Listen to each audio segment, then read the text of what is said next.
দেখছেন crime index news, সময় ও ঘটনাবহুল মুহূর্তের সাক্ষী। ছাত্ররা নতুন দল গঠন করছে যে আপু, ওটার তো নাম জানেন না? হ্যাঁ হ্যাঁ, জাতীয় নাগরিক পার্টি। হ্যাঁ জাতীয় নাগরিক। আচ্ছা আপু, ছাত্ররা নতুন দল গঠন করেছে, হ্যাঁ, বাংলাদেশের প্রেক্ষাপটে এটা কতটুকু পজিটিভ ভূমিকা পালন করবে বলে আপনি মনে করেন?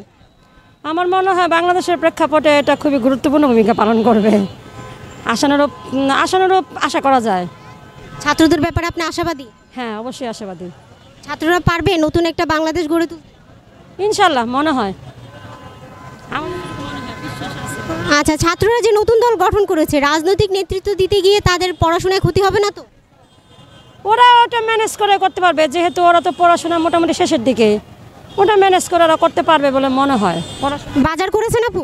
জি আচ্ছা, কি কি কিনেছেন? এই তো একটু মাছ কিনলাম, টমেটো কিনলাম। দ্রব্যমূল্য কি সহনশীল নাকি দাম বেড়েছে? বাড়ছে, তবে তেমন একটা না, হালকা। সাধারণ মানুষ আছে। সাধারণ মানুষ কি খেতে পারবে? সাধারণ মানুষ তো আসলে দ্রব্যমূল্য তো কতবারই বাড়ে কমে, সাধারণ মানুষ তো মানে ওদের উপায় থাকে না, বুঝেন নাই? এখন তো বাড়লেও কিছু করার থাকে না, ওদের তো খাইতেই হবে। আমারও তো সাধারণ মানুষ। হ্যাঁ, পূর্বের সরকার ভালো ছিল নাকি অন্তর্বর্তীকালীন সরকার ভালো?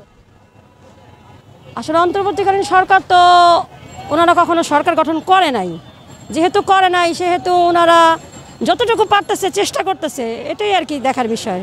আর কি বলবো, চেষ্টা তো করতেছে। তাই অন্তর্বর্তী সরকারের কোন দিকটা আপনার ভালো লেগেছে যদি একটু বলেন? এটা আসলে এই মুহূর্তে বলতে পারবো না, তবে চেষ্টা করছে, এতটুকু দেখতেছি।